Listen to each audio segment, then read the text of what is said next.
Hello, loves. So I'm gonna be doing a little bit of old school style with this video, but I'm busy. I'm getting stuff done, so I'm in my car. But I got some stuff to say, so I'm gonna say it. I'm gonna holler at y'all for just a minute. I am curious, genuinely curious, what the Democratic platform is for 2016, or I'm sorry, 2018. Because disagreeing with someone, an individual, well, apparently it's not just Trump anymore. Apparently, according to Don Lemon, it's white men who are the terror threat in this nation. Call me crazy, because I thought there were about, see, there's 1.3 million men, active military men and women. Subtract for population percentage, that's probably about a little under 1 million white men currently serving in our armed forces that are the terror threat, according to the talking Cadbury egg that is Don Lemon. So apart from hating white men, oh, and white women too, white women have and always were the obstacle to equality. I learned that from the New York Times. Apart from hating those groups, oh, and conservative black people, because we know now that, you know, if you're black and you're conservative, or even just, you know, center, slightly right of center, but you black, woo! I'm a good Christian woman, so I can't repeat some of the stuff that CNN was saying. I was under the I was raised in the South, and I ain't never heard words like what CNN was saying about black people who are conservative. Shocked the hell out of me, but I guess, hey, whatever, you know. If you're gonna, if that's how you roll with racial slurs like that, you do you. It's a free country and all. Here's my big question, because right now, I don't know if y'all have tuned in, or if maybe you've been living under a rock for maybe a bit, like just crawled out of it a minute ago. But we got about 10,000 last guesstimation, 10 or so thousand immigrants marching toward our southern border from Honduras and Central and South America. And they passed through Mexico, and that went just smashingly. And I mean literally smashingly. There were quite a few injured Mexican police officers, just men just trying to do their job, trying to enforce their borders. A lot of violence, that kind of stuff. So that's, you know, so much freedoming though. I mean, when you're on a march like that, some dude with a badge, what the hell he thinking to try to stop you when you're freedoming that hard?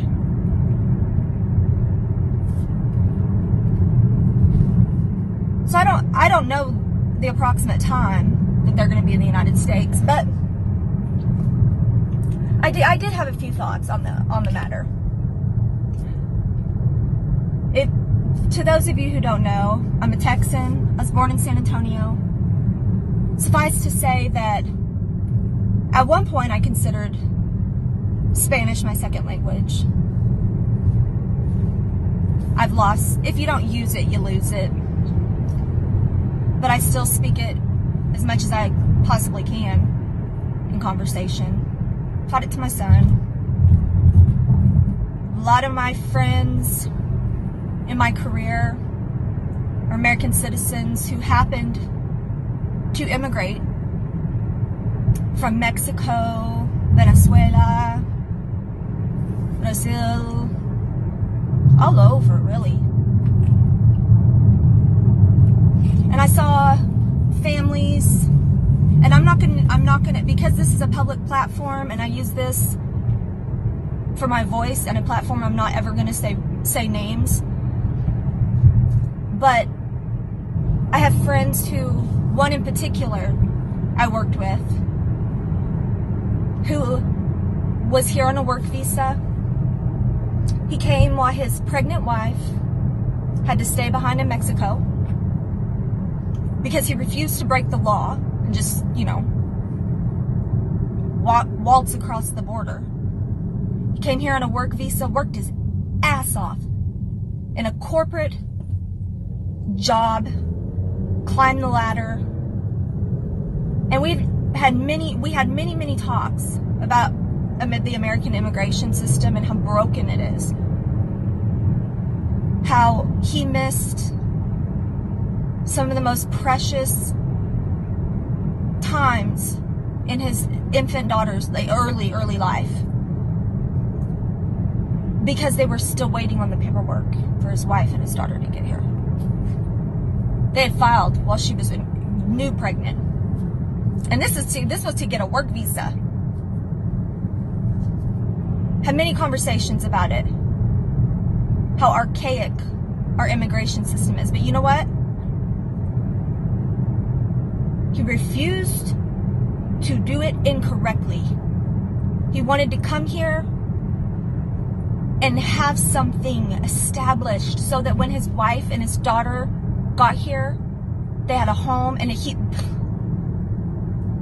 did more than that. Man worked his ass off. And that's the thing too. All my friends, I have friends from Venezuela and Mexico. They bring jobs here. Some of the smartest people you'll meet. Opening small businesses, coming here right, going through the immigration process because they want to be called an American citizen, and they want the opportunity, just the opportunity to be able to open a business. And they do it. Thrive. Small friend who she and her husband and little girl have a small business that they opened as a family.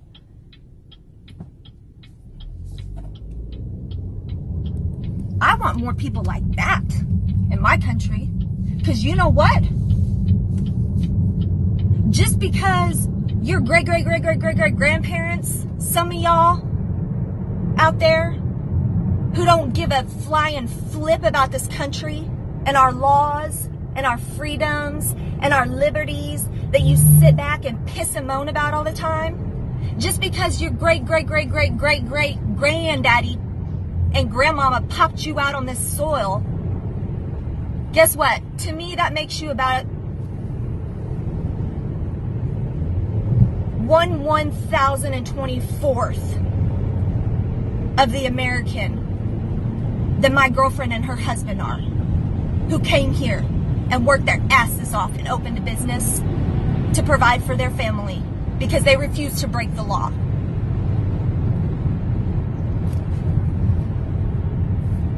So my Latino friends out there, you may not, I ain't gonna speak for y'all.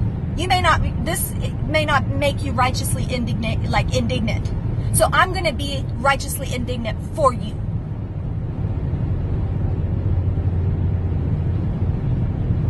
We have a party that sees this 1,000-person strong locomotive of people flooding toward our border, and they sit back and they're just like, oh, so much freedom, it's so good.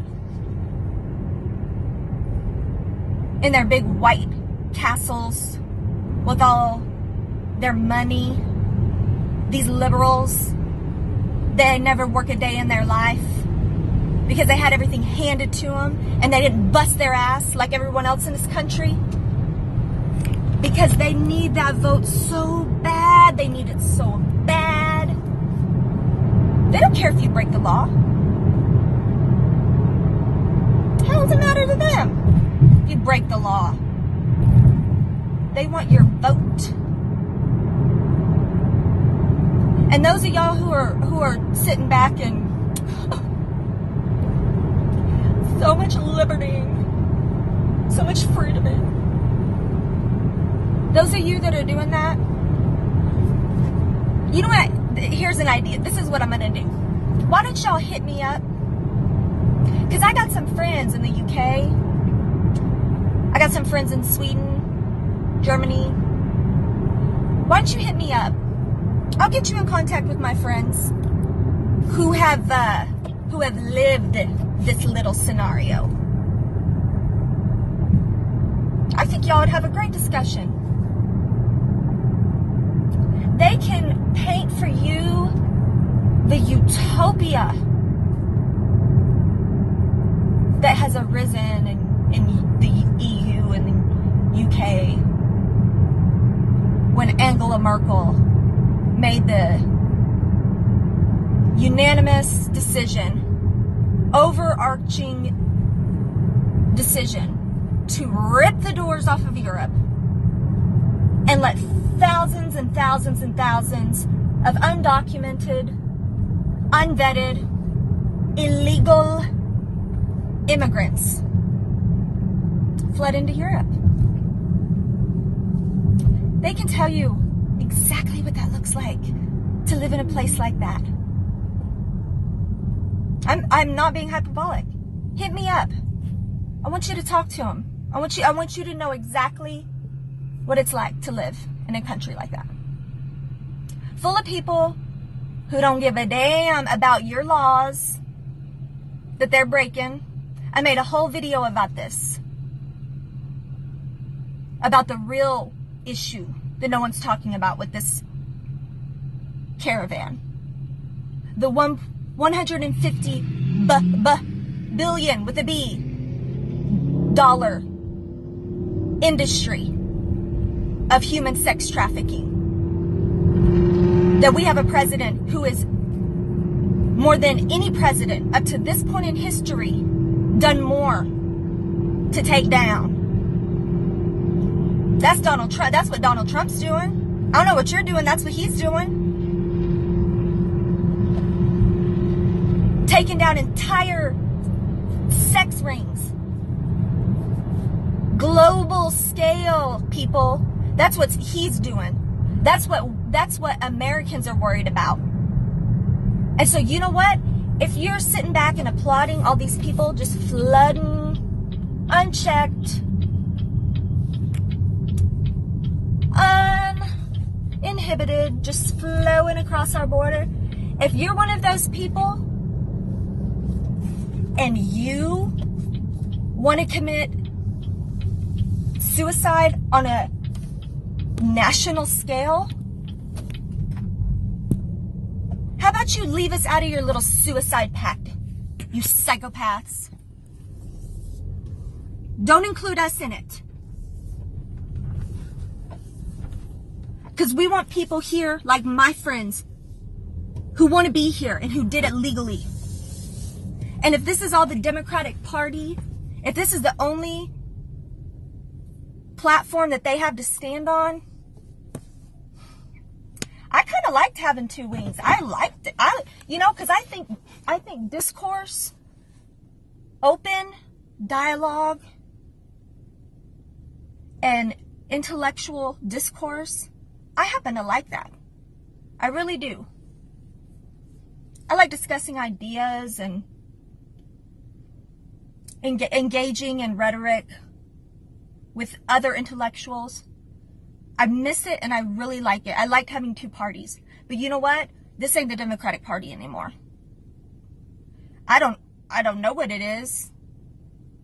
Some neo-Marxist, socialist, hybrid monster, whatever it is, it needs to go to bed. And if you're voting Democrat, come November 6th, actually it's November 7th for Democrats. If you're voting that away, we don't want to be in your death pact. We didn't sign up for your little suicide pact. So leave us the hell out of it. You don't have to like Donald Trump. I don't like some of the things that he says. But you got a party that's sitting back and cheering for criminals who are trafficking children. They're peddling in human flesh. They're pouring drugs and weapons across our border. And they love it. They love that. Oh, can't get enough. Because I think they're going to get a vote. And you think you're immune? You wait. Wait till you do the wrong thing. Wait till you don't toe that party line. Because it doesn't matter what color you are. It doesn't matter if you're black or white or yellow or orange or whatever. It doesn't matter what your race, your ethnicity, your gender. Because the second that you disagree with them, the second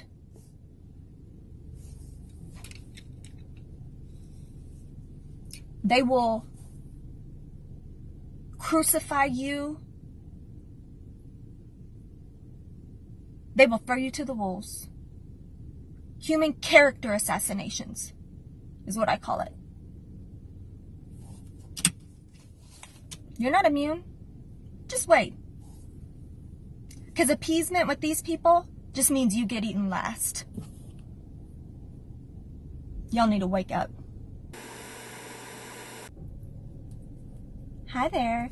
Y'all have been hanging out with Kristen Pinkerton, aka the Pink Patriot, on YouTube.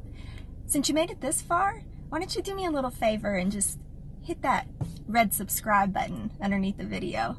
And don't forget to hit the like button too. It helps more than you know. As always, thanks to my unbearables.